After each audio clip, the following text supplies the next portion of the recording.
Ini Soekarno dan DN Aidit. Baliho-baliho besar.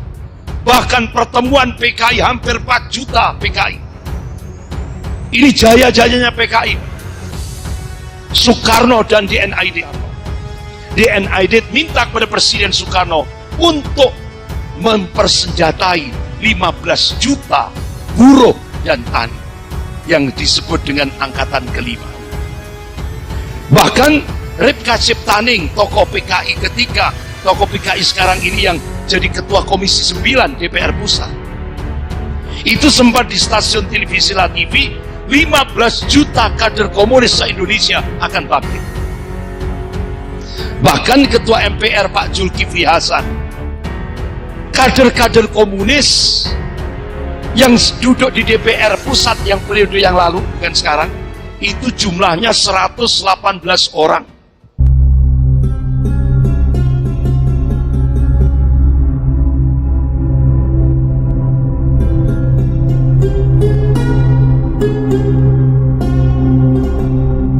Bapak-bapak, ibu-ibu, jamaah subuh di Masjid At-Taqwa yang dirahmati Allah, lebih khusus takmir Masjid At-Taqwa dan beberapa stafnya yang dimuliakan Allah.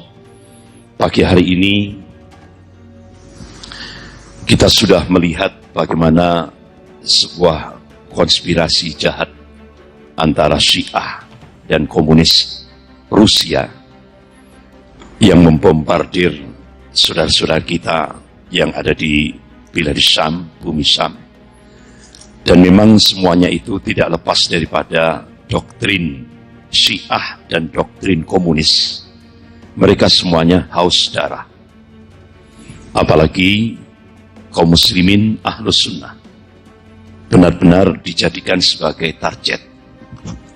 Bapak-bapak, ibu yang dirahmati Allah, bahkan ketika saya memberikan presentasi di Pascasarjana Universitas Brawijaya, ada selesai itu saya dimasukkan di ruang dosen Pascasarjana. Ada seorang dosen menyatakan yang sekarang ini jadi pembantu rektor Universitas Brawijaya, Ustadz, jangan sampai Syiah masuk ke Indonesia.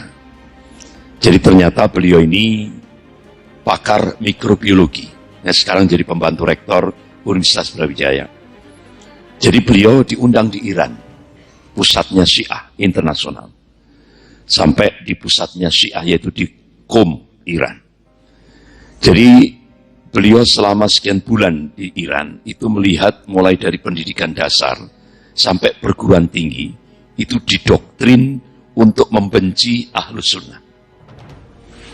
Jadi doktrin Syiah itu menjadikan Ahlus Sunnah itu halal darahnya, halal kehormatannya, halal hartanya. Makanya bapak-bapak, ibu yang dirahmati Allah, kebencian terhadap Ahlus Sunnah wal Jamaah itu luar biasa. Oleh karena itu ketika saya diminta untuk memberikan presentasi di pertemuan reuni jenderal-jenderal Angkatan Darat di Rampal, Malang, setelah saya memberikan presentasi tentang bagaimana pergerakan Syiah di Indonesia, itu ada seorang jenderal Angkatan Darat memberikan instruksi, ada interupsi. Ustadz, kalau dulu pasca 65, ABRI dan umat Islam bersatu melawan musuh bersama, yaitu komunis. Insya Allah di Indonesia ini, kata beliau, ke depan TNI dan umat Islam akan bersatu melawan komunis dan Syiah. Kenapa? Ternyata di Indonesia ini komunis dan Syiah sudah jadi satu. Bahkan sudah masuk ke pemerintahan. Nah ini yang perlu meningkatkan kewaspadaan kita. Bapak-bapak, bahkan Majelis Ulama Indonesia Pusat sudah mengeluarkan fatwa bahwa Syiah bukan Islam. Bahkan Majelis Ulama Indonesia Pusat mengadakan halaqah kebangsaan tentang kewaspadaan umat terhadap bahaya komunis dan Syiah. Ini diadakan di kantor Majelis Ulama Indonesia Pusat. Jadi bahkan Majelis Ulama Indonesia Pusat sudah mengeluarkan ada dua buku yang sudah disebar di seluruh wilayah Indonesia. tentang penyimpangan dan kesesatan Syiah, begitu juga kewaspadaan umat terhadap bahaya laten komunis ini. Bapak-bapak, ibu yang dirahmati Allah, kalau kita lihat tadi malam sudah saya sampaikan bagaimana Syiah dari menurut induknya, artinya menurut kitab-kitab Syiah, bagaimana kesesatan-kesesatannya, bagaimana penyimpangan-penyimpangannya. Jadi terutama sekali dalam masalah-masalah akidah. Dahsyat. Kita benar-benar tadi malam sudah jamaah di Masjid Nurul Yakin sudah kita bahas sampai rinci. Bagaimana itu kalau di Indonesia itu bisa menjadi sebuah fasad, kerusakan, terutama di Indonesia. Begitu juga komunis. Semuanya bapak-bapak, ibu yang dirahmati Allah mengerucut dalam surah Al-Maidah ayat 82. Sebagaimana Allah ingatkan, A'udzubillahi minasyaitonirrajim. Bismillahirrahmanirrahim. La tajidanna asyaddan nas adawatan lil ladzina amanu yahuda wal ladzina asyraku. Sungguh kata Allah, kalian akan menyaksikan orang-orang yang paling keras permusuhannya terhadap hamba-hamba Allah yang mukmin, kata Allah, al-Yahud, orang-orang Yahudi dan orang-orang musyrik. Jadi Yahudi ketika memasuki di tengah-tengah kaum muslimin lewat Abdullah bin Saba, lahirlah Syiah Rafidhah. Yahudi ketika masuk di tengah-tengah kaum muslimin, lebih khusus di Indonesia, lewat Karl Marx, Friedrich Engels, lahirlah ideologi komunis. Dan itu diteruskan oleh Lenin di Uni Soviet, Stalin, kemudian dilanjutkan oleh Mao Zedong di Cina, kemudian dilanjutkan Pol Pot di Kamboja, kemudian dilanjutkan di Indonesia, yaitu Musso dan Amir Sarifuddin, sehingga begitu juga dilanjutkan lagi oleh D.N. Aidit dan Nyoto. Bapak-bapak, ibu yang dirahmati Allah, jadi terlaksananya cita-cita Marxisme, Leninisme telah menciptakan 28 neraka dunia bagi 28 negara dan bangsa termasuk Indonesia. Mulai tahun 1917 Masehi sampai 1991, selama 74 tahun dunia ini didominasi oleh imoralitas dan keganasan yang tidak masuk akal. Bapak-bapak, ibu yang dirahmati Allah, apa statement Lenin, bapak komunis Uni Soviet? Tidak jadi soal bila 3/4 penduduk dunia habis mati, asal yang tinggal di dunia ini 1/4-nya komunis. Untuk melaksanakan komunisme kita tidak gentar berjalan di atas mayat 30 juta orang. Ini.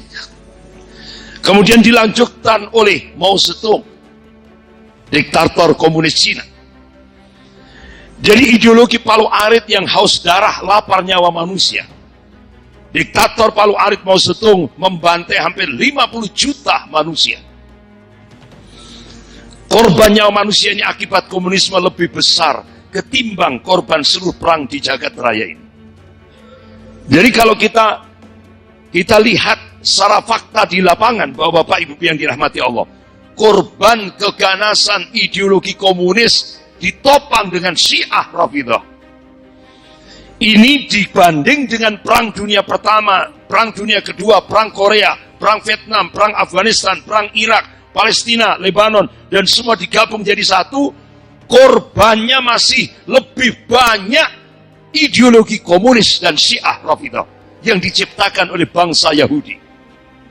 Makanya setiap kali kita mohon kepada Allah 17 kali setiap sholat 5 waktu, ghairil maghdubi alaihim waladdallin.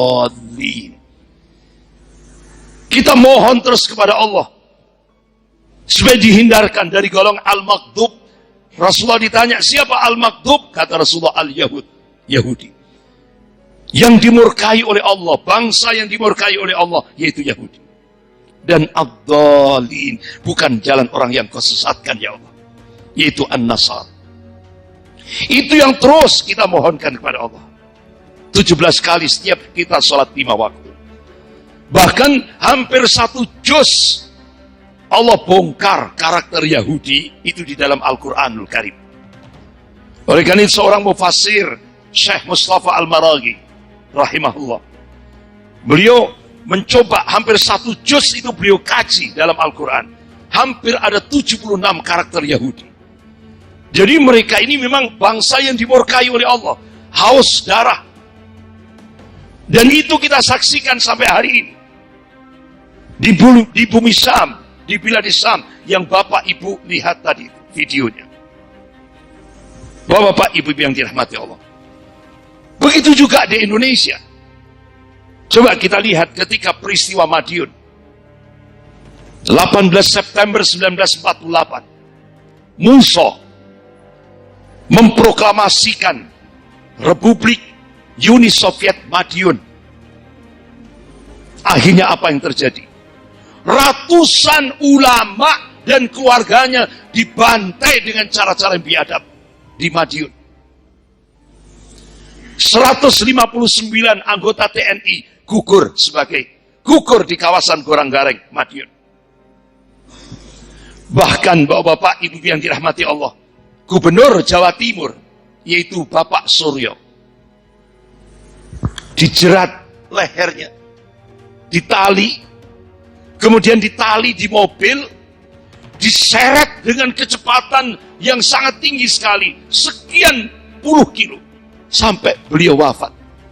Ini Gubernur Jawa Timur. Bahkan beliau adalah Ketua DPA, Dewan Pertimbangan Agung waktu itu.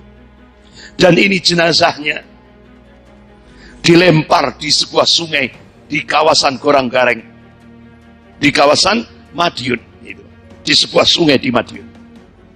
Bahkan Bapak Ibu yang dirahmati Allah, akhirnya PKI yang dipimpin oleh Musa bergerak ke kawasan Takran, Magetan. Takran, Magetan itu tempat lahirnya Pak Dahlan Iskan. Dahlan Askan apa Dahlan Iskan? Dahlan Iskan. Jawa Pos yang dulu pernah jadi menteri. Itu 108 umat Islam, ulama dan tokoh-tokoh ulama, tokoh-tokoh masyarakat, tokoh-tokoh umat Islam dibantai. Bahkan ini monumennya, jenazah mulai nomor 1 sampai 67 masih terdeteksi siapa jenazah ini. Tapi jenazah nomor 68 sampai 108 sudah tidak terdeteksi. Karena rusak sudah jenazah. Pembantaiannya cukup biadab. Kemudian PKI pimpinan Musa bergerak ke Ponorogo. Kembali lagi pondok pesantren Gontor Ponorogo. Ulamanya dibantai, santri-santrinya dibantai. Ini Bapak-bapak, Ibu yang dirahmati Allah. Memang akhirnya kita lihat pasca dekret 5 Juli 59, Indonesia berubah sistem politiknya menjadi demokrasi terpimpin. Akhirnya PKI memperoleh kesempatan yang besar untuk meraih cita-citanya. PKI akhirnya pimpinan DNID ingin mengubah NKRI, Negara Kesatuan Republik Indonesia, yang diperjuangkan oleh ulama-ulama di Indonesia ini. Termasuk Buya Hamka, Allahumma yarham, Muhammad Natsir, Allahumma yarham. Beliau adalah arsitek pencetus NKRI. Ini mau dirubah oleh DNID, Indonesia mau diubah dengan ideologi komunis. Sehingga akhirnya Bapak-bapak, Ibu yang dirahmati Allah, waktu itu dimunculkan di akhir pemerintahan Soekarno. Presiden Soekarno terhipnotis oleh pemikiran Karl Marx. Akhirnya Presiden Soekarno memunculkan di akhir kekuasaannya, memunculkan ideologi Nasakom, nasionalis agama komunis.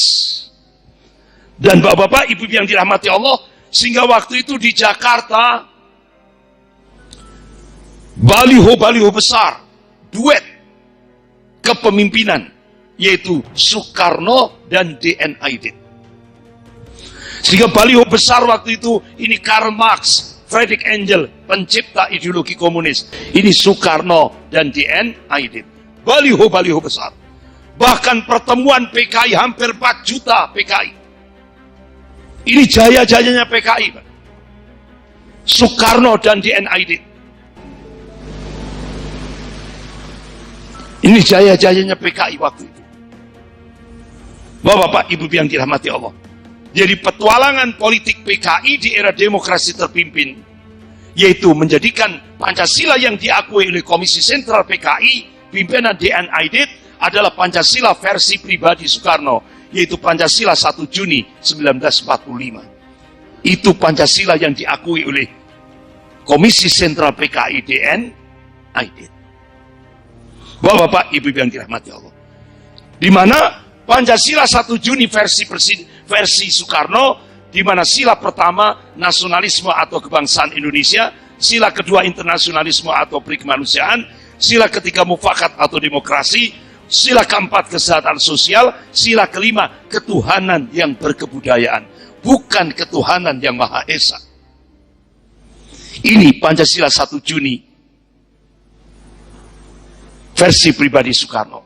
Sehingga akhirnya 1 tahun, sehingga akhirnya waktu itu DNID dipanggil oleh Presiden Soekarno. DNID minta kepada Presiden Soekarno untuk mempersenjatai 15 juta buruh dan tani yang disebut dengan Angkatan Kelima. Dan 1 tahun sebelum pemberontakan G30 SPKI, DNID memproklamasikan, saya pembela Pancasila, saya Indonesia, saya Pancasila. Ini 1 tahun sebelum pemberontakan G30 SPKI. Bahkan Subandrio, tokoh PKI, 1 tahun sebelum pemberontakan G30 SPKI, menuduh Dewan Jenderal Angkatan Darat akan melakukan kudeta.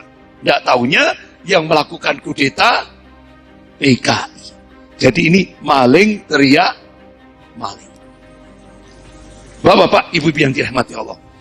Oleh karena itu satu-satunya jenderal yang selamat dari pembantaian yang dilakukan oleh PKI, yaitu Jenderal Abdul Haris Nasution. Beliau lari ke belakang, langsung melompat pagar, tapi kakinya sempat tertembak, tapi putrinya Ade Erma Suryani yang tertembak meninggal. Ini satu-satunya jenderal Angkatan Darat yang selamat dari pembantaian itu. Jadi kata beliau, tidaklah mungkin seseorang berjiwa komunis sekaligus Pancasilais. Tidak mungkin. Karena cita-cita komunis justru ingin menghilangkan agama. Kalaupun mereka beragama, itu hanyalah kedok semata. Nah sekarang ini Bapak-bapak, Ibu yang dirahmati Allah, di Jawa, itu sudah ada pergerakan yang menginginkan pendidikan agama Islam di lembaga pendidikan Islam mulai dari TK sampai perguruan tinggi, minta dihapus. Ini di Jawa semarak sekali. Bahkan Ripka Ciptaning, tokoh PKI ketika, tokoh PKI sekarang ini yang jadi ketua Komisi 9 DPR Pusat, itu sempat di stasiun televisi La TV, 15 juta kader komunis se-Indonesia akan bangkit. Bahkan Ketua MPR Pak Zulkifli Hasan, kader-kader komunis yang duduk di DPR Pusat yang periode yang lalu, bukan sekarang, itu jumlahnya 118 orang. 118 orang. Sekarang lebih. Bahkan staf Panglima TNI Bapak Mayor Jenderal Aditya Warmantoha menyatakan, sekarang ini di Jawa, Bapak-bapak, Ibu yang dirahmati Allah, kader-kader komunis yang jadi bupati, jadi wali kota sudah banyak. Bahkan kader komunis jadi staf menteri ketenagakerjaan itu 2 periode. Kader komunis. Bahkan ada kader komunis yang jadi staf kepresidenan. Teten Mas Duki, kader komunis luar biasa.